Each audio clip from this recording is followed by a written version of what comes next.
Alia Shah official YouTube channel पर मैं हूं आपकी होस्ट आलिया। क्या इमरान खान बंद गली में आ चुके हैं? क्या इमरान ये जंग हार गए हैं? क्या वो हाथ पांव मार रहे हैं?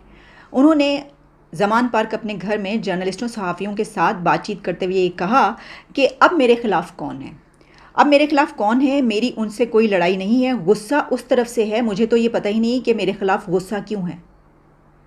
यानी इमरान खान ये कह रहे हैं कि अब मेरे ख़िलाफ़ कौन है और उनको मुझ पे गुस्सा क्यों है, मुझे तो इस बात का इल्म ही नहीं है। और ये जो वो उन कह रहे हैं तो उनका मतलब है फ़ौज, इस्टेब्लिशमेंट। वो पीडीएम को ये बात नहीं कह रहे। लड़ाई ना करने की पोजीशन पर आ गए हैं कि मेरा तो कोई झगड़ा ही नहीं है, मेरी तो लड़ाई नहीं है, मैंने किया क्या, वो तो मुझसे नाराज़ हैं, ऐसे ही खफा हैं, ऐसे ही नाराज़ हैं। उनकी बात का अगर हम ये मतलब निकालें तो इसका मतलब ये है कि ये जो जंग है ये अपने इस फ़ेज़ के अख्ताम पर है। ये फ़ेज़ ख़त्म हो गया और अगले फ़ेज़ में क्या होने लगा है, ज़रा इस पर गुफ्तगू कर लेते हैं।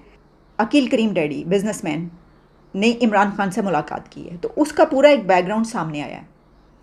अकील करीम डैडी और बिज़नेस कम्युनिटी ने ये सोचा कि जिस वक्त मुल्क में आग लगी हुई थी उस वक्त ये सोचा गया कि ऐसा करते हैं कि जितने भी फ़रीक़ैन हैं उनके पास पहुंचते हैं और उनसे उनकी आपस में पैचअप करवाने की कोशिश करते हैं, सुलह कराने की, कि ये तो मुल्क दाव पर लग गया। अब जो बिज़नेस कम्युनिटी आप जानते हैं पहले ही इकॉनमी की क्या सिचुएशन है, तो वो तो कह रहे होंगे कि हमारे जो बचे खुचे कुछ हैं वो भी गए हाथ से, ये बनेगा क्या इस मुल्क का। तो इसके ऊपर फिर मिलकर उन्होंने ये कोशिश की। अच्छा, इसमें उन्होंने 2-3 नाम भी लिए क्योंकि उसके बाद जब ये खबर निकल गई, मैंने भी आपको बताई कि इमरान खान से उनकी मुलाकात हुई और उन्होंने इमरान खान को एक ऑफ़र की है। उसकी भी डिटेल्स हैं कि उन्होंने ऑफ़र की है या नहीं की और क्या बातचीत हुई है उनकी इमरान खान के साथ। लेकिन अकील करीम डैडी ने यह कहा कि गौहर एजाज़ और आरिफ हबीब, वो भी ज़ाहिर है कि आप जानते हैं कि बिज़नेस कम्युनिटी के बड़े नाम हैं, उन्होंने कहा कि उनसे उनकी बात हुई और उन तीनों ने ये सोचा कि ऐसा करते हैं कि इन सब से मुलाकात करते हैं और इनको कहते हैं कि ये जो हो रहा है इसका क्या, हम कोई ऐसा क्या निकल सकता है सोल्यूशन। तो आसिफ अली ज़रदारी से मुलाकात करते हैं, PMLN के लीडर से मुलाकात कर लेते हैं, इस्टेब्लिशमेंट में जो है वो किसी अथॉरिटी से मुलाकात करते हैं और इमरान खान से मुलाकात कर लेते हैं। अब हुआ ये कि उन्होंने ये कहा कि जब ये बात चली तो जो प्रेस रिलीज़ इसकी सामने आई उनके, तो उसमें इख्तलाफ पाया जाता था क्योंकि लाहौर की प्रेस रिलीज़ कोई और थी और कराची की कोई और थी। यानी बिज़नेस कम्युनिटी भी इसमें सेम पेज पर नहीं थी। कोई ग्रुप ये कह रहा था कि नहीं, हमें ऐसा नहीं करना चाहिए क्योंकि ये वो वक्त है जो बहुत ही मुश्किल वक्त है, इसमें अगर हम आगे जाते हैं तो हम गंदे होंगे। अब इससे जो पता चल रहा है ना, जो मैंने नतीजा निकाला वो ये है कि जो ग्रुप्स हैं बिज़नेस में वो भी तो आपको पता है सेम पेज पर नहीं है ना। कोई किसी की तरफ होगा, कोई किसी की तरफ होगा, कोई किसी की तरफ भी नहीं होगा, न्यूट्रल होगा, शायद कोई ऐसा भी हो। तो उन सब ने सोचा होगा कि अगर हम इस उसमें आते हैं और इनके पास जाते हैं और ये तो हो सकता है कि दूसरा जो है वो हमसे नाराज़ हो जाए कि आप क्या ये चल पड़े। अच्छा, इसमें एक और बात है, क्योंकि इमरान खान इसमें बैक फुट पर हैं तो उनकी तरफ से जो भी जाएगा तो अगला ग्रुप ये कहेगा कि आप उनको बचाने के लिए आएँ, ये भी तो एक बात है ना। अच्छा, लेकिन उन्होंने कहा कि जब ये बात हो रही थी सारी, उस वक्त ये लड़ाई हो रही थी, आग लगी हुई थी पूरे मुल्क में, तो उन्होंने कहा कि मैं इमरान खान से मिलने जा रहा हूँ, तो फिर देखते हैं इसके ऊपर कि कौन जाएगा कौन नहीं जाएगा और कौन ये बात हम कर सकते हैं, ये स्टेप ले सकते हैं नहीं ले सकते। वो इमरान खान से मिलने के लिए चले गए और अकील करीम डैडी इस बात पर बड़े नाराज़ हुए कि जब वो इमरान खान से मिलने के लिए गए तो उन्होंने कहा कि वहाँ पर वो अपने कोई शौकत तरीन के साथ, मेरा ख्याल है ऑनलाइन या वैसे बातचीत कर रहे थे कि जब हमारी ये हुकूमत आएगी तो हम इकॉनमी का क्या प्लान, क्या मॉडल होगा हमारा और किस तरीके से हम इसको आगे लेके चलेंगे। तो उन्होंने कहा कि मैंने इमरान को कहा कि ये वक्त इन चीज़ों का नहीं है, मुल्क में आग लगी हुई है, आग ठंडी करवाओ, ये मसला हल करवाओ, ये किस तरफ, ये कौन सी बातें हो रही हैं इस वक्त। यानी उन्होंने टेलीविज़न चैनल्स पर कोई 1-2 इस तरह की बातें की हैं बैठ के जब उनसे बातचीत हुई है। अच्छा, फिर अब इमरान खान को उन्होंने कोई ऑफ़र की या नहीं की उन्होंने ये नहीं बताया, लेकिन ऑब्वियसली अगर वो इमरान खान से मिलने जा रहे हैं तो इमरान खान को ये पता होगा, हो सकता है कि इमरान खान ने उनको मुलाकात के लिए बुलाया हो।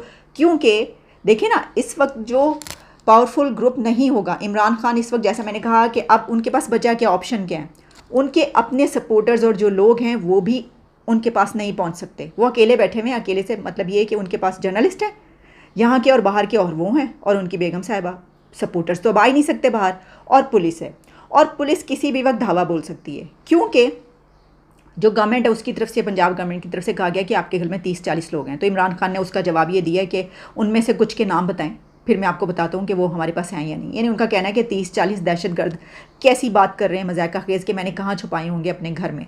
तो आपको पता है कि फिर इस तरह के टैक्टिक्स तो होते हैं। आप जिस तरह के अपने दौर में जो कुछ हुआ है सबके साथ, तो भाई जो सियासी पार्टियां हैं वो तो फिर हर तरह का वो हरबा इस्तेमाल करती हैं, लेकिन जिस तरह की कहा जा रहा है कि 8 दहशतगर्द जो हैं वो फ़रार होते वो वहाँ से गिरफ़्तार हुए। अब वो कह रहे हैं कि नहीं ऐसी कोई बात नहीं है। अच्छा, एक तो हम ये कहेंगे कि ये एक तो टीटीपी के दहशतगर्द भी हैं ना, फिर ये कि वो अब फिर इनको ये कर लें कि जिन्होंने हमले किए हैं ये वाले इस तरीके से कर दें दहशतगर्द, तो फिर उनको क्या कहेंगे टीटीपी के दहशतगर्दों को, हम अगर हमने इनको ये कहना शुरू कर दिया। लेकिन यही कहा गया कि जनाब वहाँ से दहशतगर्द पकड़े गए हैं, जिन्होंने आगे शागे लगाई हैं वो इसमें काम तो खैर दहशतगर्दों वाले किया, तो इस बिना पर उनको ये कहा जा रहा है। अब आगे क्या होगा, जो मैंने आपको कहा कि ये फेज़ तो ख़त्म हो गया और इस पर इमरान खान बैकफुट पर हैं, क्योंकि ये बात की जा रही है कि उनकी पार्टी पे बैन लगेगा। इसके ऊपर परवेज़ खटक ने कहा है कि अगर पार्टी हमारी ख़त्म होती है तो हम किसी और नाम से यही पार्टी चलाएंगे, यानी उनको कहा है कि हम अपनी पार्टी जारी रखेंगे, हम नाम बदल देंगे। तो ये भी इतना आसान नहीं होगा कि नाम बदलने से। अच्छा, इसमें एक और है, इमरान खान से एक और सवाल किया गया और वो सवाल ये था कि जो लोग आपकी पार्टी छोड़ के चले गए हैं तो क्या आप उनको वापस कबूल कर लेंगे। तो इसके पर इमरान खान ने कहा कि देखें ये मुझे सोचना पड़ेगा, लेकिन मेरी हमदर्दी उनके साथ है। इसकी वजह यह है कि इस वक्त उनके ऊपर बड़ा ही कड़ा वक्त है, उनके ऊपर तशद्दुद हो रहा है, वटेवर जो भागम दौड़म आपने देख ही ली। तो मैं उन पर तनकीद नहीं कर सकता। मैं ये नहीं कह सकता कोई बंदा प्रेशर सह सकता है, कोई बंदा प्रेशर नहीं ले सकता। तो उनके साथ जो हो रहा है वो जो कर रहे हैं ठीक है हक बचाने में। यानी उन्होंने कहा कि अब वो क्या कहें कि पार्टी छोड़ के, अब देखें ना शहबाज गिल पे यहाँ पे कितना हुआ है सितम, जो कुछ हमें नज़र आता रहा। तो उसके बाद वो बाहर हैं अमेरिका, वो इस फेज़ में उनको वापस यहाँ पे होना चाहिए था, लेकिन वो नहीं है। वो कह रहे होंगे मैं एक बारी बहुत कुछ सह लिया, मैं तो हुन नहीं आन लगा, शुक्र है कि मैं अमेरिका छेगा, मैं पहले ही आ गया। अच्छा देखें, इस उसमें मुझे याद आया कौन सबसे ज़्यादा सिक्योर है। एक वो जो प्रेसिडेंट बनता है, प्रेसिडेंट आरिफ अलवी साहब तो इंटरव्यू दे रहे हैं, उन्होंने हामिद मीर साहब को इंटरव्यू दिया बड़े तम तराक के साथ। बिल्कुल उनको पता है कि उनको कोई गिरफ्तार करने तो आए, वो ऐसा उसके ऊपर लगाएंगे, वो कहेंगे इसको गिरफ्तार कर लो। और दूसरा एक दो बंदे और हैं, एक तो है उस्मान बुज़दार, वसीम अकरम प्लस, अच्छा वो गायब, पता ही नहीं कि हैं कहाँ। और एक और परवेज़ इलाही, यानी पार्टी का प्रेसिडेंट इस वक्त बोल ही नहीं रहा कुछ। उसके घर पे हमला हो गया, भाई वो कैसे बोलेगा। अरे अली जैदी को देखें, उसको उठा कर लेके गए, वो फिर भी खड़ा होकर बोल रहा है कि भाई मैं तो नहीं छोड़ूंगा, इस तरह की चीज़ें हैं। तो इसी से पता चलता है। लेकिन इमरान खान फिर भी परवेज़ इलाही की वो कर रहे हैं, सपोर्ट कर रहे हैं। उन्होंने कहा वो उसके घर पे हमला हुआ है, देखे ना, मुझे पता है मेरे घर पे कैसे हमला हुआ और मेरी बीवी अकेली थी और सब लोग आ गए, तो उनके घर में भी ऐसा ही हुआ है। तो अरे यार, जिसको प्रेसिडेंट बनाया हुआ और सबको पता है भाई परवेज़ इलाही क्यों बोलेंगे, वो कोई आपकी पार्टी के थोड़ी हैं जो वो बोलेंगे। तो खान साहब ने चुन चुन के ऐसे लोग रखे हैं अपनी पार्टी में जो उनको डिच करें बड़े आराम से। खैर इस तरह तो होता है इस तरह के कामों में, फिर मैं वही बोल रही हूँ। अच्छा जी, तो अब ये है कि खान साहब के पास एक टूल अभी मौजूद था जो अब उन्होंने वो इस्तेमाल करना शुरू कर दिया है अपने आप को बचाने के लिए, और वो है लॉबिंग। अब वो मुल्क के अंदर और मुल्क के बाहर लॉबिंग करवा रहे हैं।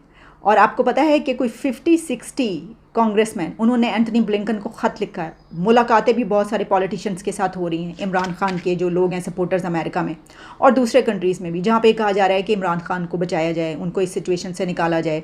और जो ह्यूमन राइट्स की वायलेशंस हो रही हैं, जो 7-8 हज़ार उनके वर्कर्स पकड़े हुए हैं, सारी की सारी लीडरशिप जो जेल के अंदर है और बार बार गिरफ़्तार हो रहे हैं, तो इसके ऊपर पाकिस्तान को कहा जाए कि ये क्या हो रहा है। तो अब खान साहब के पास जो एक ये टूल है ये बचा है, इसको वो यूज़ कर रहे हैं, वो लॉबिंग कर रहे हैं पूरी दुनिया से। और वो हो सकता है कि अगले कुछ दिनों में बहुत ज़्यादा प्रेशर आए। और ये कहा जा रहा है कि कुछ कॉलें भी आई हैं प्राइम मिनिस्टर को इधर से उधर से, और जो रूलर्स हैं उनको भी ये बात कही जा रही है। अच्छा, अब मुझे ये समझ में नहीं आ रहा कि इमरान खान यहाँ से बाहर जाने के लिए ये कर रहे हैं लॉबिंग, या वो दोबारा से कह रहे हैं कि इलेक्शन चाहिए मुझे फौरी करवाओ, इसके लिए कर रहे हैं, या फिर वो ये कह रहे हैं कि उनकी पार्टी पर बैन ना लगे और वो थोड़ा सा धीमे हो जाएँ, ज़रा ठंड माहौल हो जाए जैसा अभी इस वक्त चंद घंटों के लिए है, तो फिर वो आहिस्ता आहिस्ता सोच के दोबारा से उनकी पार्टी के लोग आएंगे, इलेक्शन का टाइम दिया जाएगा और वो इलेक्शन तक के लिए तैयारी करेंगे। इसमें से वो क्या सोच रहे हैं? अगर तो वो कह रहे हैं कि फ़ौरी तौर पर इलेक्शन करवाई जाएं तो बड़ी ही उनकी गलत सोच है, बेवकूफ़ाना सोच है। इलेक्शन तो अभी फ़ौरी के फ़ौरी जो कह रहे हैं होते हुए नज़र नहीं आ रहे। हाँ, जिस तरह ये बार बार कहा जा रहा है गवर्नमेंट की तरफ से कि अक्टूबर में हो जाएंगे, तो हो सकता है अक्टूबर नवंबर में हो जाएँ, इस साल के अंदर हो सकता है हो जाएँ। और एक और बात वो ये है कि उनकी पार्टी पे बैन लगेगा या नहीं लगेगा।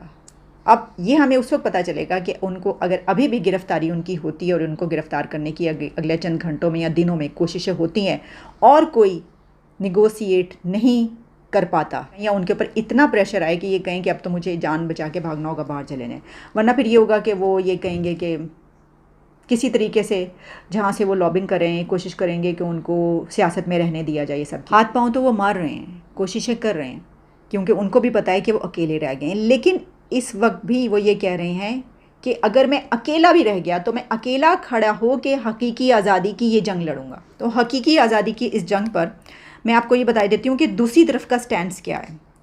उस पर यह कहा गया है, मरीम नवाज़ ने अपने पार्टी के एक जायज़ा इजलास में कहा है, नौजवानों को किसी सियासी ठग की ख्वाहिशात का ईंधन नहीं बनने देंगे। 9 मई नौजवान नस्ल और पाकिस्तान को लड़ाने की मज़मूम साजिश थी। नौजवानों को किसी सियासी ठग की ख्वाहिशात का ईंधन नहीं बनने देंगे। फितने ने नौजवानों को झूठ बोल बोल कर वर्गलाया। मुट्ठी भर मसले जत्थों को पाकिस्तान पर हमले के लिए इस्तेमाल किया गया। मुल्क भर में बेटों और बेटियों की तामीर पाकिस्तान फोर्स बनाएंगे और मईशत बहाल होगी, कारोबार चलेगा और नौजवानों को रोज़गार मिलेगा। इससे दूसरी तरफ के स्टैंड्स का पता चलता है। अच्छा, एक बात बड़ी मज़ाक़ा खेज़ थी जो इमरान खान ने कही। उन्होंने कहा कि ये चाहते हैं, यानी पॉलिटिकल पार्टीज़ ये चाहती हैं कि उनकी और आर्मी की जंग हो, फ़ौज के साथ ये मेरी जंग करवाना चाहते हैं, क्योंकि ये जा जा के उनको शिकायतें लगाते हैं मेरी। यानी उनके शिकायतें लगाने की बिना पर आप इन हालों को पहुँचे हैं, इमरान खान ये कह रहे हैं। तो शिकायतें लगाने की वजह से ये सब हो गया।